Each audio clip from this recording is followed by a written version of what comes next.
You know, when people talk about eagerly anticipated cars that are being launched, I don't imagine the Panda would be one of them, but seriously, it's a car I've actually really been looking forward to drive. Me too, so much, because I drive the previous generation one on a regular basis. Yep. So I couldn't wait to see whether they kept the quirkiness and the quality and that value for money that the old one has. But it's got a different kind of quirkiness to it this time.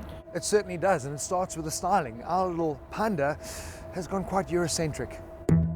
The Fiat Panda looks so cute that it's hard to avoid cliches about cuddling it.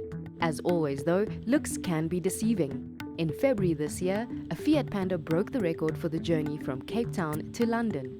It crossed the African continent in 10 days, 13 hours, 28 minutes, shaving over a day off the previous best time, which incidentally was set in a Land Rover Defender.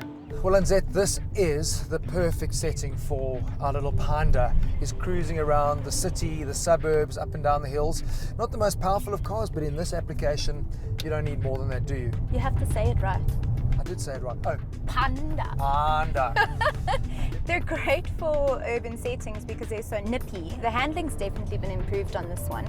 It's much tighter than the previous one, it's not as loose. But it's not a choppy drive at all. But I mean, you talk about that, part of that improvement is from the safety element as well. Because I mean, this car now comes with your stability control, comes with ABS, comes with brake assist, four airbags. I mean, those are things that are really important. I think when you start looking at the price, sure, there's only one engine, the 1.2 litre we know from the Fiat 500. What's it, 51 kilowatts, 102 Newton meters. Yeah, look, I would love them to have brought out that little diesel engine that I loved in the Kubo, because I think our consumers might not have the right mindset yet, but diesel with that low-down torque would be the right application driving around in the city like this. I think it would be fantastic.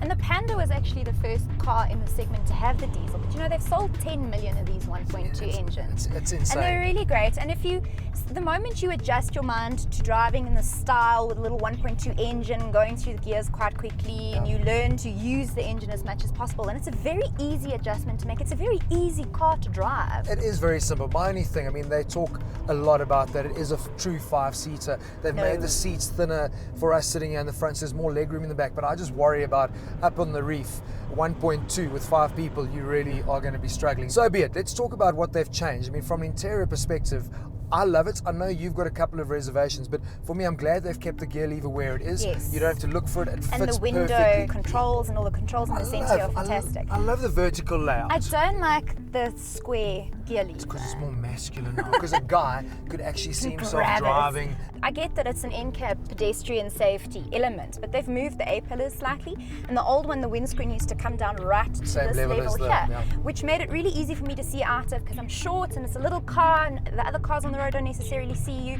And with this one, I mean, the dash is a lot higher and it's very straight up, and you sit a little bit higher as well. It's more MPV but like. it's not as easy to see out, but you've still got great visibility in comparison to other little cars. And then I don't like this finish on the steering. It's very, I mean, this one's already starting to get a few Scuff marks. It's very nice laid out, and then with a pop in the lounge, this is obviously the top spec one. So it's 15 grand more, Yeah. 155 as opposed to 140, but you're getting a lot of good stuff on the Yeah, lounge. you get a TomTom Live unit which pops in the front here, and you get aircon, and you get auxiliary and Bluetooth, and different headsets. These Yeah, you've actually got headrests at the rear. Yeah. And two-tone color, which I mean, we Yeah. don't like this two-tone No. because it's not very practical, but you do have 3 options on that and 7 options Yes. on the styling too. I love, maybe because you're comparing to the other one, I just love the visibility for me. Wherever I look around, Yeah. there's glass. I can see where I'm going, and that for me is vital. Fantastic car to drive. It really is no fuss, no hassle motoring. And you know, from a space point of view, they do advertise that it's like one of the class leading ones. Yesterday I flipped down the rear seats and put in 4 semi-slick race tires. So the Panda is great on That's semis. not what it was made for. But it works. They have made the boot big, and I think essentially what they've done with the new one especially is it's easier to live with and it's easy to drive. It's lovely.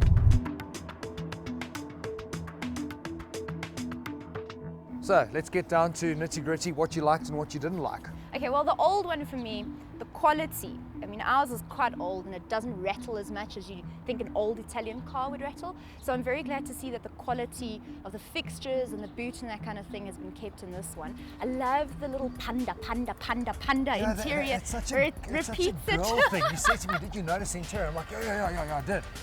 I It says didn't notice the Panda, Panda. I love the way that whole center cluster is working now because everything is well laid out. It's easy to reach, Yes. and I still find visibility really good. For me, we really liked the Kubo when we drove that. And this is kind of just less like I'm driving a minivan Kubo, and I think it will still appeal to more ladies. But I think that they are playing up that raised ride height MPV SUV feeling a little bit with but that's what South Africans clearly like. They like feeling in a bit of a command drive position. So, you know, even like for me, the steering wheel, I can't get the rack and reach and it just moves up and down. Your position is easy to get into a comfort one because you're sitting in that raised height. Great car, not the cheapest, No. but I think there's a lot of value for money in it, especially with their 3-year 100,000 maintenance plan. I think that in terms of value for money for a small car for a young person, I think it's a really good car. It's not going to rattle. You can drive it for years and years and years and it won't break. We are actually agreeing with each other. It's great.